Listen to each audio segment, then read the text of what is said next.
I think the atmosphere here is, people are still confused, still gathering information, trying to figure out exactly what happened, or, do they know people? Do they, in our church, do we have people in our church that their kids attend the school? So people are in a state of quite complete shock, I would imagine.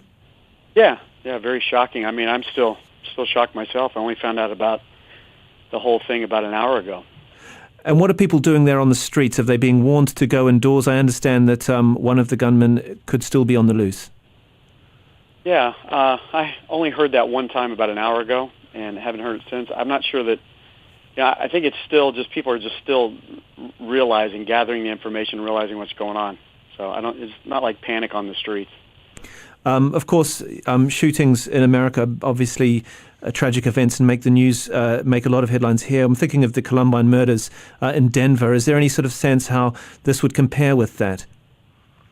Well, it just so happens that my wife and I lived in Denver at the time of the Columbine shooting, so went through that, and so this shooting is there's more people involved in this shooting, so I just know how tough it is, and I know what people are going to be going through, and so yeah, you're in for several weeks here.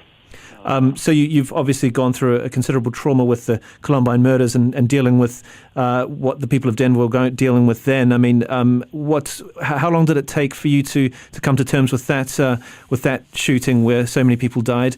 And is there some kind of lessons that could be learned for this particular shooting? Well, I think there's been so many shootings since then. I'm sure there's a lot of lessons that are learned. One thing to me, it seems like we're still not very prepared in this country. It's just amazing that this kind of thing continues to happen. Hopefully the town of Newtown is, because there's been other shootings, hopefully they're more prepared to just deal with people's grief and hopefully we do a better job as Christians, as ministers, reaching out and being there for people. What kind of support will your ministry be giving people in the days and weeks to come? Well, we'll be there for prayer. We're organizing a prayer meeting tonight just in the town of Newtown. I'm sure other churches are doing the same thing.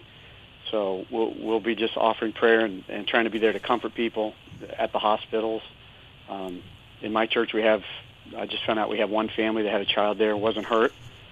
So, there'll be a lot of people that'll be around to support and to pray, and we'll just try to organize from the spiritual side. And I suppose people are still trying to piece together the information in the hours to come, but people are still in shock, obviously, and as the information comes out in the next day or two, a lot to be dealing with. Yeah, I remember back in Columbine, it was about a 3-week window that seemed to be, people were very open, and it has a way of touching the heart of a community, So I suspect we'll be dealing with the same kind of thing. The first week will be key.